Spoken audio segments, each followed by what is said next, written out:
It is certainly my great pleasure this afternoon to introduce Lyndall Gordon, who has written this wonderful book about the life of Mary Wollstonecraft. Lyndall is from South Africa originally, makes her home currently in England, and is connected here to the United States and to the Boston area. She also wrote a book on T.S. Eliot, who has a connection here, as well as went to school here, spent 10 years here in graduate school, and is a very delightful woman, and I'm sure you'll enjoy her presentation. She will be signing any books at the back table when she's finished, and we do have those books for purchase, so please feel free to do that before you leave this afternoon. Lyndall, thank you.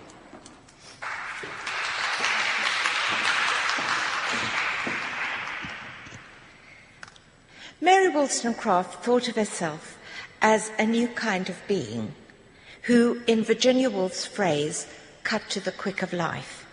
She grew up in the mid-18th century at a time when marriage meant that women had to surrender their rights not only to their income but also to their children, and as well as to legal protection from domestic violence. What she witnessed as a child, her mother as victim of a violent husband, awoke Mary's desperate pity and a determination to change women's lives. I was first drawn to her when I read her letter to her sister, Everina, in 1787, revealing this idea of herself as a new kind of creature who would forge a new plot of existence for her sex. I am going to be, she wrote, the first of a new genus. I cannot tread the beaten track. Every phase of Wollstonecraft's life was an experiment as she held to a course of her own. Each stage of her life has a new plot in the making. The child who guards a mother trapped in marital violence. She used to sleep sometimes on the landing outside her mother's door in, of course, a futile attempt to protect her mother from her father's drunken rages. The governess in Ireland who shuts her door on shallow dramas of lords and ladies.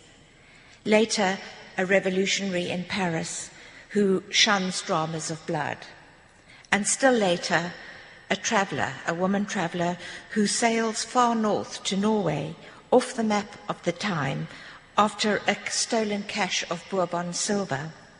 What starts as a business journey on behalf of her American partner, an unreliable partner it must be said, ends in Hamburg in the heart of darkness she must resist. Instead, with a more reliable man called William Godwin, an English philosopher, she becomes what he calls a worshipper of domesticity and motherhood without surrendering her independence.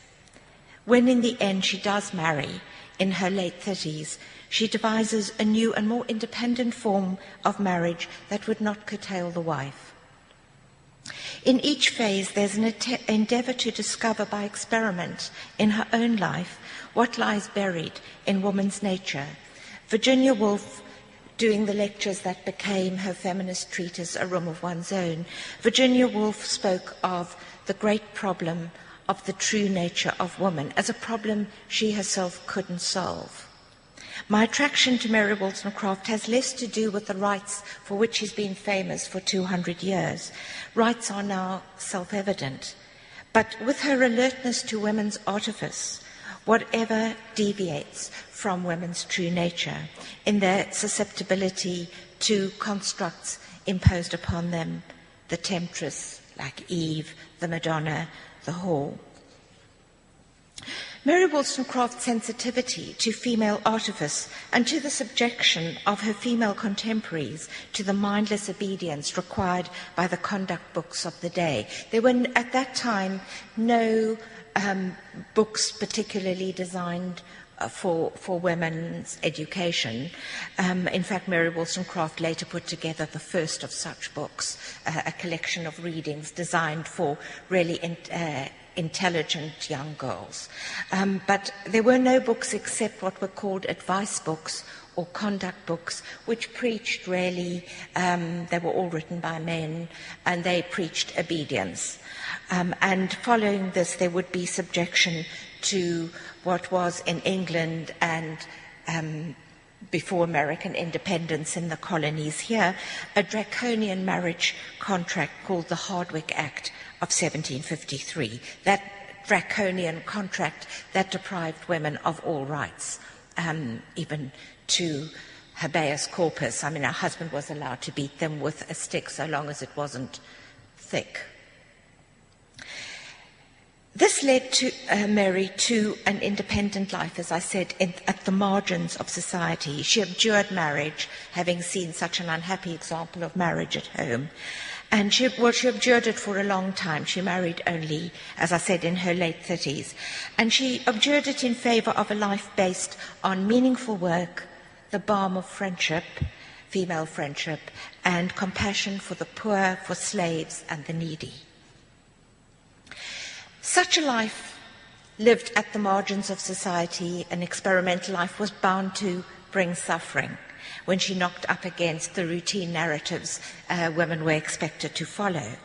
And she did suffer when eventually she fell in love at the age of 34. She had never expected to feel anything for a man, but she did. She was in Paris at the time, and she fell in love with an American, Gilbert Imlay, and when eventually this happened to her, it would have been easy to fall into the standard narrative of what's called the fallen woman. That is, a woman who accepts a relationship without being married, has a child, and is presumed to be on course for death. Mary Wollstonecraft did attempt suicide twice. That is, when Gilbert Imlay was, as was not uncommon in those days, when he was unfaithful to her. So, do we see a story of doom and death? This is a favourite narrative often imposed on gifted women if we think of people like Sylvia Plath, Iris Murdoch, the film Iris, the Virginia Woolf, the movie of the hours. I don't know if you saw that movie, but the camera work at the beginning of that movie is extremely aggressive in that you see Virginia Woolf about to walk into the river near her home at Rodmell in Sussex, and the camera forces you to look again and again. It's like, you will see this, look at it, look at it. It's a kind of jerky camera work that insists we're going to see this woman before we know anything about her as doomed, as suicide. And I think that it's I'm sure, unconscious bit of underlying misogyny to see women who are gifted to that degree as doomed. In the movie of Carrington, you see her also as a sort of fornicator. You see all the bed scenes, and then just when you're getting the credits at the end of the movie, you get a few shots of her artwork. I mean, she is a very fine artist of domestic interiors, but actually the artwork is, as it were, irrelevant to the fornicating life that's doomed. I can give you, various other examples. The one that makes me saddest is a woman's version of this, Mrs. Gaskell's version of Charlotte Bronte's life, because it's quite cinematic, although it's written long before cinema in 1857, 2 years before Charlotte Bronte died. And it's as though you're moving along the road in Yorkshire and then you move up a very steep hill towards Haworth Parsonage, where the three gifted Bronte sisters lived and wrote. But before you're allowed to get to their home, the parsonage, and see anything of your lives, the camera, as it were, stops at the graveyard.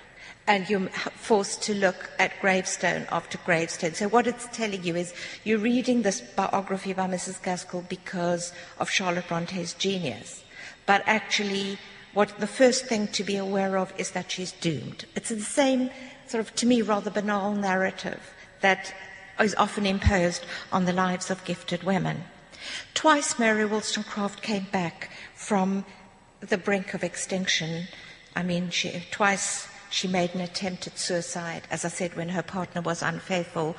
And she comes back with extraordinary resilience. To me, this was the most important pattern of her life. It's not a doomed pattern, not a disaster pattern, but a pattern of extraordinary resilience. Most of us wouldn't have such resilience. If every phase of her life was an experiment and revival, a new script in the making, she had the help of three remarkable men. First of all, her political mentor, the Reverend Dr. Price, who was the foremost supporter of American independence in England. Secondly, her benevolent publisher, Joseph Johnson. And thirdly, the seemingly cold, confirmed bachelor, William Godwin, whom she eventually married. She sought out in older men, often clergymen, substitutes for a violent father and a tyrannical older brother. And she said to her publisher, benevolent, gentle Joseph Johnson, "I never had a father or brother. You are both to me. Allow me to love you, my dear sir." I found that very touching. I asked myself what the men who backed Mary Wollstonecraft's originality, I asked myself what they had in common. What was she looking for to match the new genus of womanhood? Well, first of all were men of the revolutionary generation towards the end of the 18th century, in that they wished to reform public institutions, the British Parliament, the nature of rule from above. In other words, as here there was resistance against rule by hereditary elite. They wanted to reform education, the marriage laws, the law courts. Secondly, all these men abjured aggression. They were civilized, gentle, and they were readers. They read books, and books mattered more than show and material possessions. And thirdly, all were attentive and alert to what was original in Mary Wollstonecraft. Well before she had done anything amazing, they somehow saw that this was a woman who was going to do something. That she was quite unusual, and they backed it, and they saw her projection into what is now our future. She voices our need to know ourselves and be known to the opposite sex as we feel ourselves to be. I once conducted a private experiment with my friends. I mean, there's often been a rather hostile question. I think Freud asked it, is what do women want? And I've got a theory that what we want is to be known for what we feel ourselves to be, and that for intelligent women, an attractive man, well, the attractions don't lie in looks or background or wealth or anything like that. What we find incredibly attractive is a man who is prepared to know us for what we feel ourselves to be. And when I tested this out on my various writing friends, I got 100% yes to that experiment. This is the attraction of women's romantic heroes like Mr. Darcy or Mr. Rochester in Jane Eyre, who are men who have the alertness to know, or in William Godwin's winning phrase to Mary Wollstonecraft, "I want to search out what you are," he said. Search out what lies buried beneath the social facades that women adopt for their survival. We've only to look at current advertisements, to commercials, to see how women still even now inhabit or are seen to inhabit absurdly limited needs to be imitation men. I mean, imitation of a certain limited kind of manhood as they grab the keys of a car or swan around boardrooms. The crucial question Mary Wollstonecraft puts to us, which is repeated by Virginia Woolf in her feminist treatise, A Room of One's Own, is, what is a woman? Virginia Woolf adds she of course, as you probably know, A Room of One's Own was devised from two lectures that she gave at Newnham and Girton colleges, women's colleges in Cambridge, England, in 1928. And she says to this all-women audience, what is a woman? I assure you, I do not know. I do not believe you know. If this is true, if a woman is, as yet, an undetected organism, it calls the plot of her life into question. What biographical plots have been imposed in the past, and what will be revealed of woman's nature when these stale plots of domestic constriction, plots that terminate in dull forms of marriage, I mean marriage is a terminal drama, and more recent and worrying imitations of military power games, female soldiers, as we've seen beamed around the world, torturing Iraqi prisoners as they try to be imitation brutal soldiers. What would we see if these imitative or conformist public plots were stripped away? Mary Wollstonecraft, in fact, tried out this experiment in 1787 when she shed the persona and expectations of the schoolmistress or governess, the limited jobs that were open to middle-class women of the 18th century. In 1787, aged 28, she took off for London to be an independent woman who earned her living with her pen. It was at this precarious moment in her life, when she was going to do something that very few women would have been able to do. She was a young woman. She was planning to live on her own in London and earn her own living by her pen. She did so, of course, with the help of this wonderful publisher, Joseph Johnson, who was, I think, the best friend she ever had. He assured her when she went to see him that he would help her and she would get enough work. She would have to do translating, for instance. She would have to be an editorial assistant with him. But he assured her that he would provide her with enough work to live simply on her own.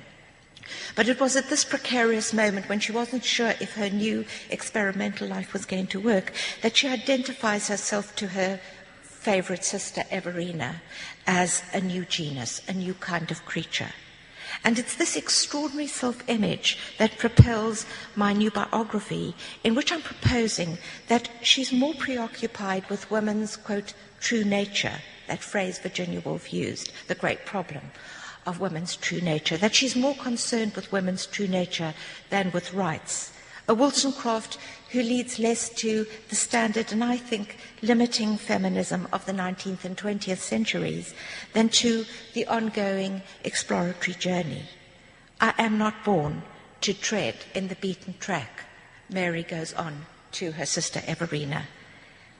The peculiar bent of my nature pushes me on. So there's the word nature. So how did she become politicized? What I've tried to show is that she was not actually politicized by contact with the blue stockings, the leading female intellectuals of the capital. She was politicized by a man who is not widely known, but I think it should be interesting to Americans, this Reverend Dr. Price, who was, as I said, the foremost supporter of American independence in Britain. She came to know him while she ran a school north of London at a place called Newington Green. Newington Green is now a slummy part of London, but Dr. Price's meeting house is still, it was built in 1709, it's still there on the green, surrounded by all this slum. At the time when Mary Wollstonecraft settled on the green in 1784, just after the end of the American War of Independence, it was a salubrious place. It was 2 miles north of London and was a very good place to set up a school because parents wanted their children to get out of the fetid air of the city of London and get into a sort of healthy country area, which is where Dr. Price settled and preached. She attended, although she remained a devout Anglican, she did attend Dr. Price's sermons. Dr. Price was a Unitarian, but she belonged to that edge of Anglicans who were, as they would say in England, latitudinarian, that was very open to all kinds of forms of worship. And when her school failed through no fault of her own, in her, I can tell you more about that if you want to, in her 20s, she became a governess to Lady Kingsborough at Mitchelstown Castle in Ireland. And when she wrote to her sisters at the end of a wearisome day, it was a suppressed pre-Jane Eyre disobedient voice bursting out that, I'm quoting, that of a strange being, she writes, with a keener edge to the sensibility nature gave me, so that I do not relish the pleasures most people pursue. Her employer, Lady Kingsborough, reserved her emotions for her dogs and would spend about 5 hours dressing for a ball. She had not the faintest notion what was burgeoning in the schoolroom where Mary Wollstonecraft won over her promising eldest daughter, her promising eldest pupil, Margaret King. When Lady Kingsborough dismissed the governess in 1787, Mary left behind, finally, at that point, all demeaning positions for women of no means, and she began this independent existence in London, writing and translating for benevolent Joseph Johnson, a course that led to her vindication of the rights of woman, her most famous book, in 1782. Without Joseph Johnson, she would never have been able to write this book, because in those days, women who were writers were supposed to conform or limit themselves to certain acceptable genres. They could write children's stories, which Mary Wollstonecraft had done. They could write sentimental novels, which Mary Wollstonecraft did. She published her first novel, Mary, a very autobiographical novel with the title, her own name, in 1788. They could write verses, really trite little verses, and they could write about their religious feelings. But history, and above all politics, was taboo for a woman. Those belonged to the male arena. But she did write two vindications. Her first, a vindication of the rights of men, supported by, took her a lot of courage to write a political book. And she wouldn't have easily finished it without Joseph Johnson's support, because in the middle of writing it, she suddenly dried up. She felt, how can I do this? It's hard for us to imagine the inhibition. Even though she was a courageous woman, it was really outside a woman's sphere to write politics.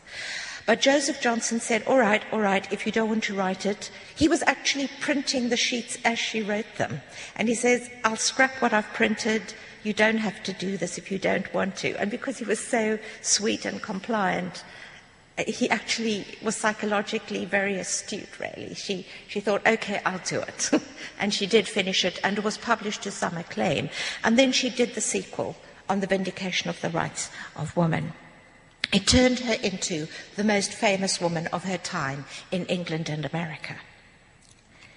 Later that year, Joseph Johnson sent her to Paris to be a kind of foreign correspondent. She was supposed to write 6 articles on the impact of the French Revolution. So she sets off in a terribly dangerous time in December 1792, which is the time King Louis XVI was sent to his trial, which meant he was sent to his execution, which happened a month later.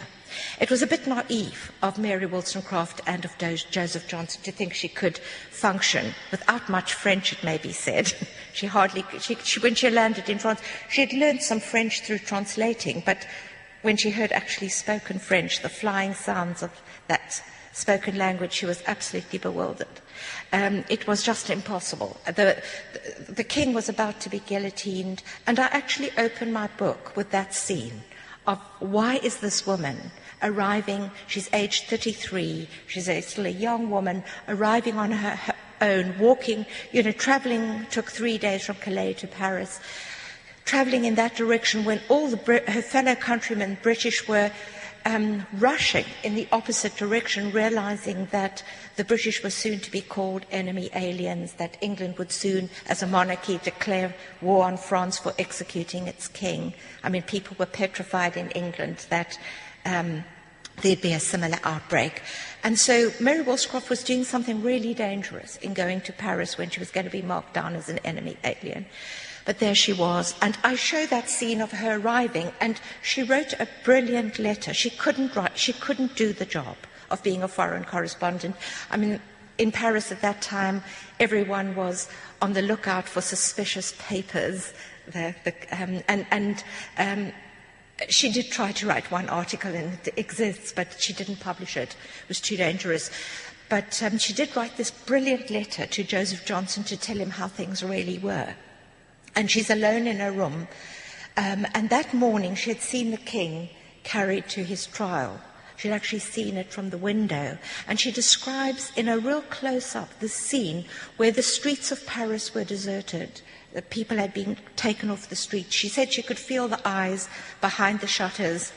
And She saw the king pass sitting actually very upright, quite bravely, in his hackney cheap coach, surrounded by the National Guard, and she could hear the slow drum beats of the excuse me, the guard clustered around the coach. And to her surprise, she found tears coming to her eyes. Now, she was surprised by this because she was a revolutionary herself. She was theoretically in favor of the people, of revolution. She was very influenced by Dr. Price's pro-American rhetoric, which favored the people's right to choose and get rid of their leaders in the democratic sense. And yet she found herself tears coming for the king. But it's entirely logical and consistent with her life because she was a woman of great compassion. Because of her thuggish father, she was totally opposed to violence and bloodshed. So the guillotine horrified her. And it was entirely consistent, as I said, with her nature and with her political ideas that she did feel tears at the sight of the king going to his death. To pursue what Mary Wollstonecraft felt herself to be, she had then to pierce through mask after mask, to experience in the most jarring way her father's blows, to experience the shallowness of the Anglo-Irish ascendancy at the apogee of its power. She had to experience the blood on the cobblestones of Paris, and then there in Paris she meets the American Gilbert Imlay, who rescued her. What he did was very simple and very effective. By then the English were declared enemy aliens. She had been staying with an English friend who was married to a Frenchman and therefore safe. But they had to mark on their door the fact that they were harbouring an enemy alien, and she felt she couldn't trespass on the hospitality of this couple any longer. And she didn't know quite what to do because she was refused a pass. By that stage, the terror had come into being. Robespierre was rising to power. This was 1793, and so she couldn't get out of Paris either. Imlay took her to the American embassy and declared her his wife. And it was extremely effective. The English were rounded up and thrown into the Luxembourg prison, but she was so safe as the wife of an American. Of course, Americans were persona grata in the Paris of the Terror under Robespierre because they'd had a successful revolution, and there was an American embassy in Paris. I mean, I think that American embassy is terribly interesting because it's actually, the ambassador is not really pro-revolutionary. He's an American aristocrat, Gouverneur Morris. But Imlay must have been in good standing with him because he agreed on this. And Mary Wollstonecraft was so safe that she was able to stay on her own in Paris for long periods during the Terror, and she was even able to visit her English friends and also Tom Paine. Tom Paine had also been thrown into the Luxembourg prison despite, his image as an American because of his English birth. That was the criterion. So it was really interesting that Mary Wollstonecraft, who was really not married to Imlay, should have been so safe. She fell in love with Imlay. By this time she was 34. She was at the stage a virgin. She had never expected to feel anything for a man. But she trusted Imlay, and he seemed to her to embody Rousseau's natural man, a fit mate for the new genus of womanhood. His soft lips and gentleness seemed to offer this as opposed to her thuggish father. And one of the myths that has to be unpicked now is the standard view of Imlay. I mean, scholars will, if you mention the name Gilbert Imlay to 18th century scholars, they'll say, oh, that scoundrel, that cad. And I think that's too simplistic a view of him. And it's a view that too easily reflects an image of Mary Wollstonecraft as a sex-starved dupe. In reality, he was the author of an admired book that was published by a classy publisher in London, Debrett, who published also The Guide to the Peerage. That book on the American frontier was considered the standard book of the time. He himself had, after he served as an officer during the Revolutionary War, had lived on the frontier in Kentucky for several years, and he appeared to fellow countrymen as of Kentucky, they say. I think he was probably a spy for Washington, And I can't go into digress about that circumstantial evidence now. He did present himself with this image of the simple frontiersman, though he actually came from a well-to-do shipping family of New Jersey. Mary Wollstonecraft could not accept Imlay's double standard. I think it's ridiculous to call him a cad because he had a double standard. It was so common in those days. But Mary Wollstonecraft herself thought of their relationship as sacred. That is her word for it. I think she took his declaration of her as his wife to be a real commitment, and she simply could not accept defeat, as she felt it to be, when she found that he had taken a mistress. And she tried to reach in vain, through Imlay's prevarications, to the honest soul she had trusted. So you get this very plaintive series of letters to Gilbert Imlay. They're absolutely wonderful letters. They're very rational. I mean, I don't know if any of you have read Richardson's Clarissa, but it's that that was the sort of most popular novel of the 18th century here as well as in England. And it's that kind of rational, pleading, strong voice saying, you know, I have my integrity, please believe me. And she, although she understood that he was being unfaithful, she kept hoping to retrieve the honest soul she had felt him to be, and in her heart she was locked to him. And so I wanted to play you an extract from a poem by an unknown English woman called Anne Hunter. She wrote this poem in 1794, which is just the period of Mary Wollstonecraft's relationship with Imlay, and Haydn, no less, put this poem exquisitely to music. It is, you'll listen to it and you'll hear a refrain, my heart is fixed on thee, my heart is fixed on thee. It's like a woman's voice saying, very much as Mary Wollstonecraft did in her letters to Imlay, I can't unlock my heart from you. I am absolutely fixed on you. I just hear a snatch of it.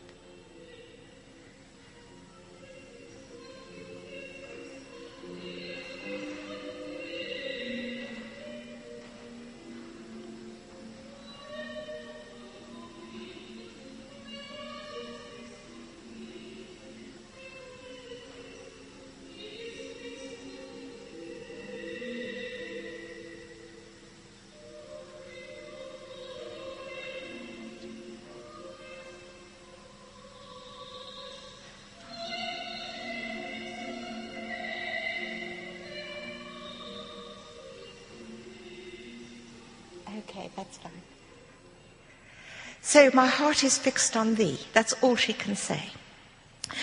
So Mary Wollstonecraft did attempt suicide twice. Both times she was rescued. The second time she really meant to die. She threw herself off the bridge over the Thames at Putney, and she was fished out unconscious, given artificial respiration, and brought back very unwillingly to life. Nevertheless, there was this extraordinary resilience, and although she was very depressed in the phase that followed the second attempt, she managed to write her most successful book, and that was a book of travels in Scandinavia. That book is actually in Penguin Classics. It's a wonderful read if you go on holiday. It's a travel book, but it's also about her feelings as she travels, aware that although her heart is fixed on this man, he's going to leave her. It was published in London in January 1796, and at this point she was invited to tea by a fellow novelist called Mary Hayes, and she was invited to meet William Godwin.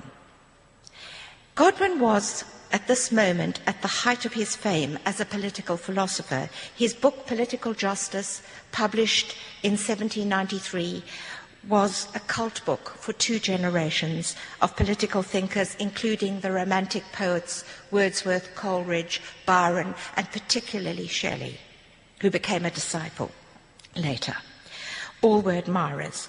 Godwin had been a minister earlier on in his life and had lost his faith, but he retained a high-minded gravitas and concern for the well-being of people who approached him to be their mentor. Before the tea, William Godwin, who had met Mary Wollstonecraft, had been none too keen on her. He wasn't interested in women's rights, and he didn't like her vindication of the rights of women. But after that tea, he read her travels, and the Travels have a very different tone from the political voice of The Vindication. The Travels are written in a rather soulful, pre-romantic voice. And as he went on with this book day by day, his dislike of the feminist dissolved, I'm quoting, in tenderness for her sorrows.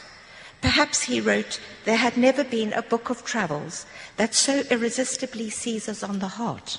It was calculated, I'm still quoting, it was calculated to make a man fall in love with the author.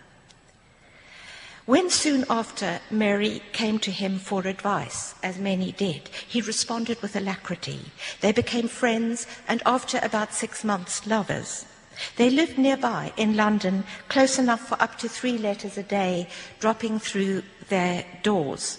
Responses coming off the pulse with the speed of present-day emails. It's a remarkable record. It's all survived, and it's a remarkable record of intimate conversation 200 years ago, allowing us to eavesdrop on the past. I've used these letters almost in dialogue form because I'm very interested in the novel as a kind of model for biography, and I want to write the kind of biography that has the same kind of narrative momentum. And I was very pleased to be able to use this as kind of dialogue, but every word is verified. Godwin would not have seemed a likely partner for Mary Wollstonecraft. He was a cold bachelor of 40 with no taste for domesticity whatever, and he was ideologically opposed to marriage. He had expressed this in print. He said that marriage is an affair of property and the worst of properties. And he was unfriendly to what he called the Amazon element in feminism. How did Mary Wollstonecraft then thaw what she calls the hoarfrost of the man she hoped to love? Perhaps because of the hoarfrost, sex was at first difficult, awkward. But Godwin wrote a brilliant reply to sexual failure, calm, reassuring. It would have been easy for them to part in embarrassment at this moment, but they persevered. And after a few weeks, she began to find what she tells Godwin in one of the letters, I began to find a sublime tranquility in your arms. And she began to forget the misery of her fixed on the passion for Imlay. Virginia Woolf, in her wonderful essay on Mary Wollstonecraft, written in 1929, the same year as her feminist treatise, A Room of One's Own, Virginia Woolf called the Godwin marriage the most fruitful experiment of Wollstonecraft's life. Mary Wollstonecraft was a true original whose attitudes to sexual relationships, to childbirth, to breastfeeding — she was very keen on breastfeeding, unlike the well-to-do of her time who used wet nurses. She had ideas about single motherhood and family responsibility. She had ideas about how women must combine work with their domestic affections. All of her ideas still look astonishingly modern. And yet, from the time of her death in 1797 until now, she's been seen as unstable and loose, a wild woman, an aberration of womanhood, doomed to extinction. I set out to tell a different story of a new genus, a new kind of creature who would endure. In place of the usual cut-off plot of the aberrant woman, so many people have told Mary Wollstonecraft's story as sort of doomed, and there she was, cut off in her prime. She died of puerperal fever after her daughter, who became Mary Shelley, was born. And people sort of write as though she had it coming to her because she was such a wild woman. But I see this as, I think biologically it was, an interrupted life. It was very unfortunate that her placenta didn't come away and she had to be pulled out, and infection was introduced into her uterus, and so she died 10 days later of infection, about which, of course, at the end of the 18th century, people knew absolutely nothing. So I have done a 2-generation biography in order to show how Mary Wollstonecraft endures into the next generation. And the last chapters follow the reverberations of her interrupted life for 4 women of the following generation, including her Irish aristocratic pupil, Margaret. She became Lady Mountcashel.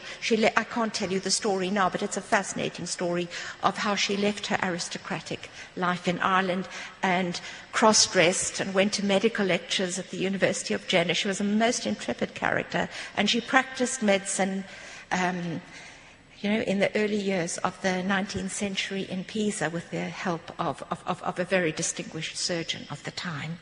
And I've included also Mary Wollstonecraft's two daughters, the one who became Mary Shelley, who wrote Frankenstein. If we don't look for meaning in a life, you get not objective truth, I believe, but a set of stale cliches, or it may be an empty shell of fact. The meaning of Mary Wollstonecraft's life reverberates in the lives of her two daughters, in the life of her aristocratic pupil, Lady Mountcashel, and in the life of her disciple, Claire Clairmont, who's mostly known for her affair with Byron when she was, an absurdly young girl of about 16. But the rest of her life is the interesting part. I'm going to skip all that because time is running out. And I want to just sum up by saying that this is an eventful life and can be read for the story. But for the serious reader, it brings out the way Wollstonecraft looks beyond us to a future we have not yet attained. The most important education of all, she said, was the experience of the baby's mouth on the mother's breast, the very first experience of life, because she saw this as an education in reciprocal tenderness. And the second most important education was what happens to the toddler, to the small child, the moral ideas that are inculcated at home in the child's earliest years.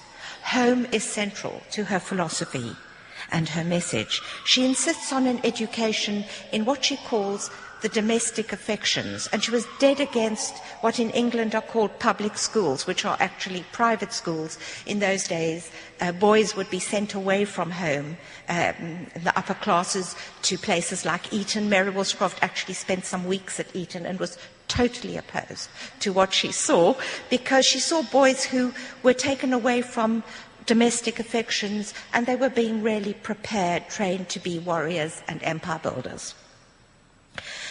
She believed in domestic affections as opposed to a governance based in contests of power. Domestic affections cut across distinctions of gender, race, religion, offering a basis for a common morality. It's easy to pass over this domestic ideology as a plea for old-fashioned femininity, but nowhere does Mary Wollstonecraft dare more the judgment of the reader. For by domesticating an aggressive order, she wants nothing less than to change the world. What she advocates is still revolutionary, the political empowerment of an alternative order of gentleness, nurture, compromise, and listening. All traits which the civilized of both sexes already share. Thank you.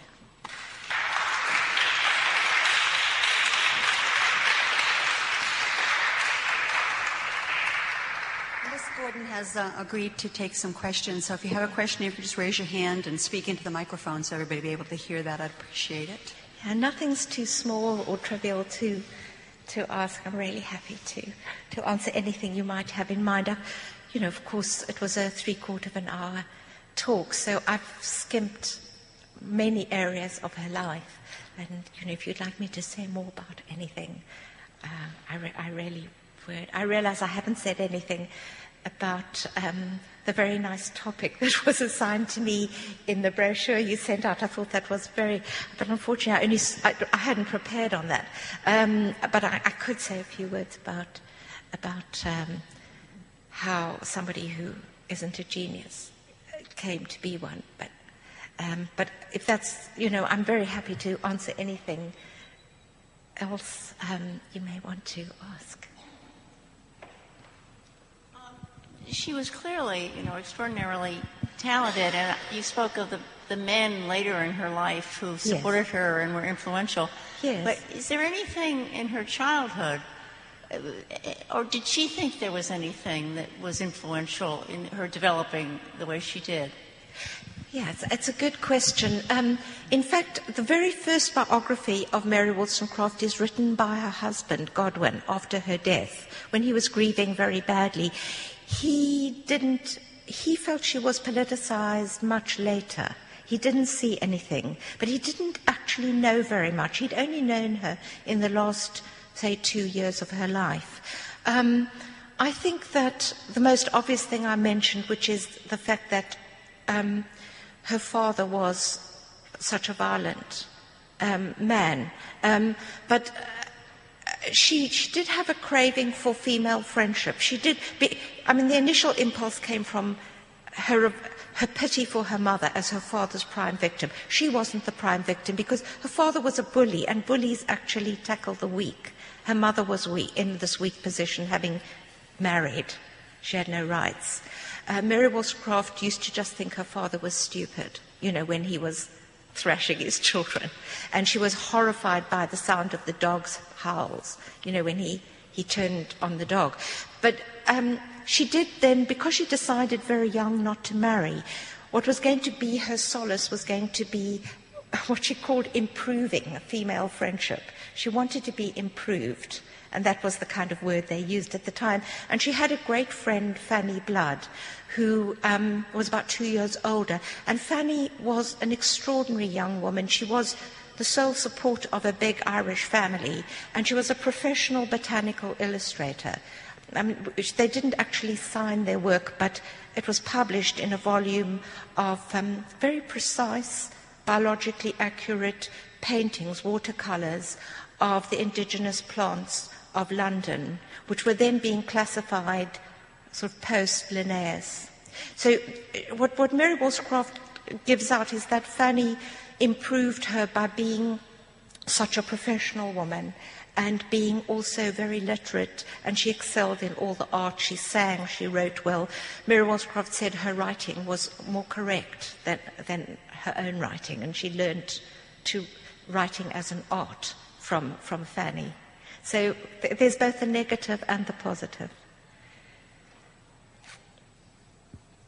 Is there anything else you'd like to? They might want to hear about the title of the book, Different in America than in England.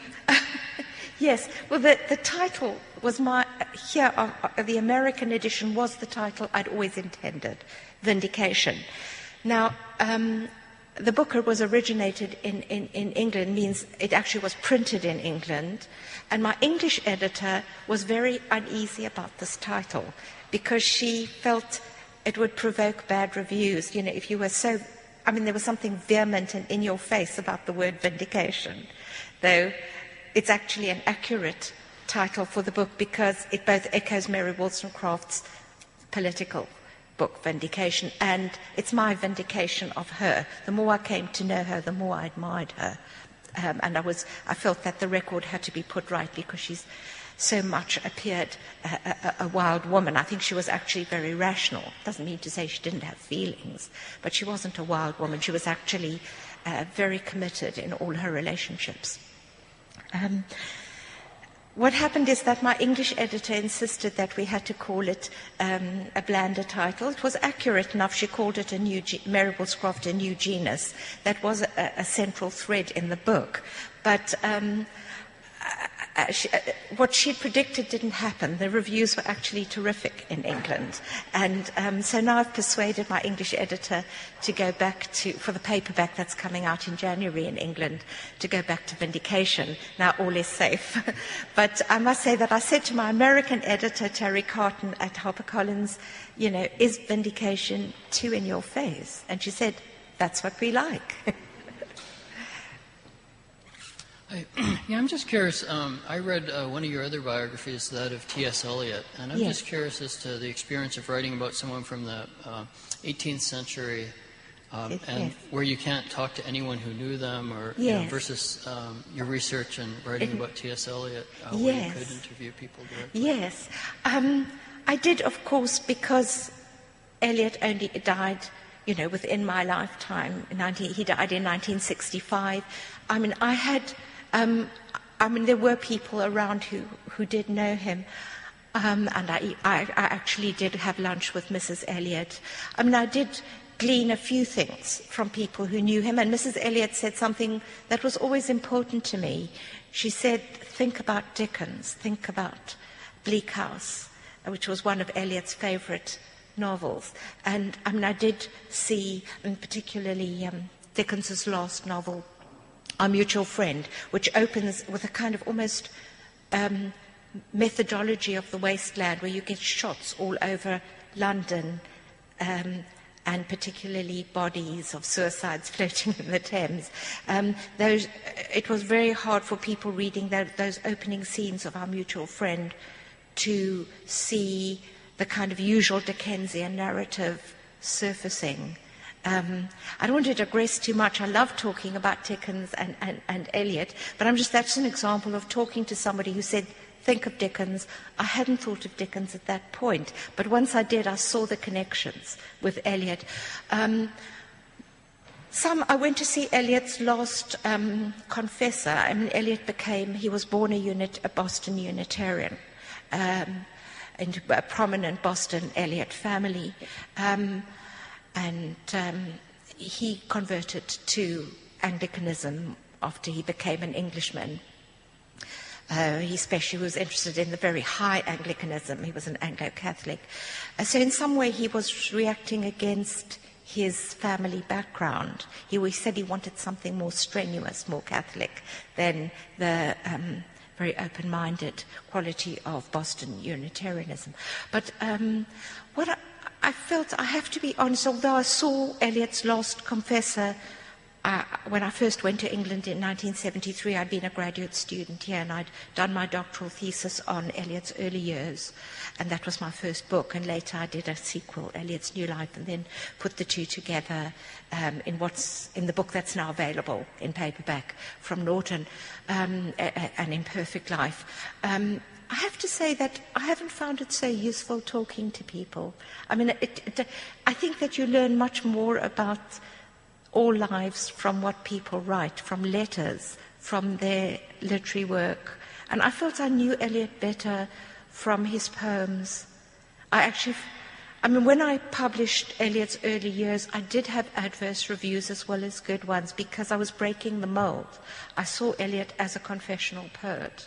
And at the time that book was published in 1977, it was breaking the mold. I mean, Eliot had been seen as, according to his own theoretical ideas, separate from his work. But actually, the more I found out about Eliot's life, the more it seemed to me that there was some reciprocity between life and work. I mean, one couldn't make a neat equation. But I must say honestly that I've always learnt more from letters and from a writer's own works, because that allows you to get deep. I think writing is a very quick way of access into a person. And letters, everything that's written tells you something very quickly more about the soul. And with Eliot, the soul was very important. I mean, Eliot was a man of so many facades, and he adopted this very external English persona of, the bowler hat and the rolled umbrella, as though he were an English gentleman.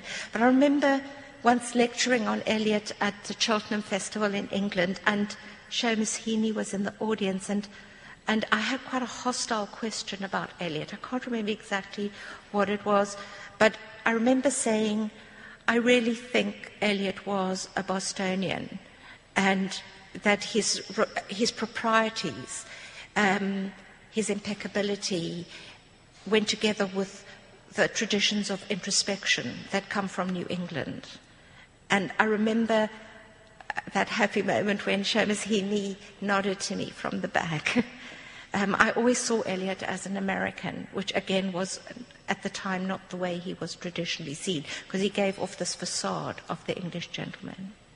I think that I didn't achieve much by talking to people because everyone had in a way that was quite extraordinary in England. The English are terribly, I say this as a foreigner, I'm South African, and I've lived in England for a long time, but I never forget that I'm not English, and that, happy as I am there, I'm a foreigner too. And I know the English are very sensitive to the nuances of one's speech and one's manners, and that they're very quick to pick up if you're not English. And it's better for me to say, I'm South African, I'll never be English, but I'm happy here.